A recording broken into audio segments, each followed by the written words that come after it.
मेरा नाम शाहिद है और मेरे लड़के का नाम अली है और वो 1.5 साल का है।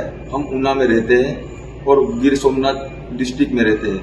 और मेरे गांव में ये 2-3 हॉस्पिटल में मैंने मेरे लड़के को बताया, उसको गले में कुछ प्रॉब्लम थी, यानी श्वास लेने में प्रॉब्लम हो रही थी, तो गले के अंदर कुछ प्रॉब्लम थी।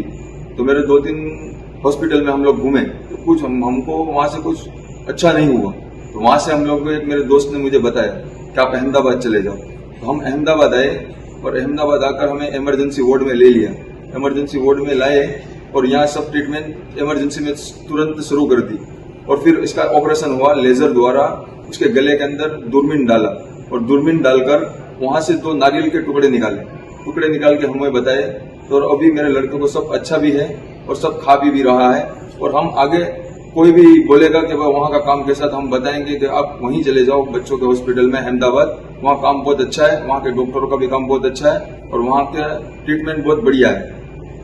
ફરીથી અમદાવાદ સિવિલ હોસ્પિટલની અંદર મા બાપ માટે ચેતવા જેવા 2 કિસ્સાઓ સામે આવે છે। માત્ર 8 દિવસના ગાળામાં 2 નાના બાળકો, એક આર્યા જે 3.5 વર્ષની અને અલી 1.5 વર્ષનો, એક બેબી અને બાબો, એમના શ્વાસ નળીમાં ફોરેન બોડી ફસાઈ હોય અને શ્વાસોશ્વાસ વધી જતા સિવિલ હોસ્પિટલમાં લાવવામાં આવેલા। અને આ બાળકીની વાત કરીશ તો એના શ્વાસ નળીમાંથી સોયાબીનનો ટુકડો કાઢ્યો અને એને સારું થઈ ગયું। અને બીજા બાળકની વાત કરીશ તો એની અંદરથી જે કાચું કોપરું આવે ને, એ કોપરાનો દાણો એમાં ફસાયેલો હતો, જેને કાઢી અને બંનેને સારા કરી અને ઘરે મોકલી દેવામાં આવ્યા। આ ખૂબ કોમ્પ્લિકેટેડ બ્રોન્કોસ્કોપીની એનેસ્થેશિયાની વાત કરીશ તો ડૉક્ટર સ્મિતાબેન અને એમની સાથે ડૉક્ટર નિલેશની ટીમે એનેસ્થેશિયા આપ્યો।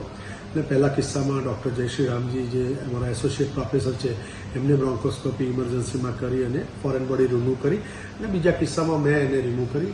કહેવાનો મતલબ એટલો જ છે કે દરેક મા બાપે જ્યાં સુધી બાળક પોતે સમજતું ન થાય અથવા ખાતે વતરાઈ જાય અથવા કંઈક પણ વસ્તુ ખાધા પછી તરત જ શ્વાસોશ્વાસની ક્રિયા વધે તો તાત્કાલિક આસપાસના ડૉક્ટરને મળી ઇન્વેસ્ટિગેશન કરી અને જે જગ્યાએ પહોંચી જવું, જેથી કરીને આ ફોરેન બોડી ઇમિડિયેટલી રિમૂવ કરી દેવામાં આવે। ક્યારેક એવું બને કે જો શ્વાસનળીની અંદર જો એ ફસાઈ જશે તો જીવનું જોખમ પણ થવાની શક્યતા રહેલી છે।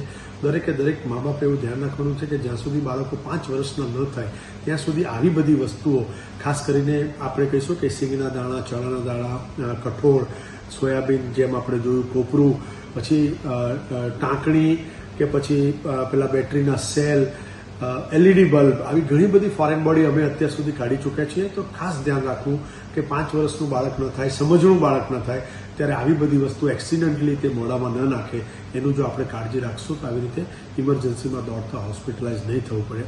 સારું છે, ફેસિલિટી અવેલેબલ છે સિવિલમાં, જેથી કરીને આપણે આવા બાળકોને તરત સાજા કરી શકીએ છીએ।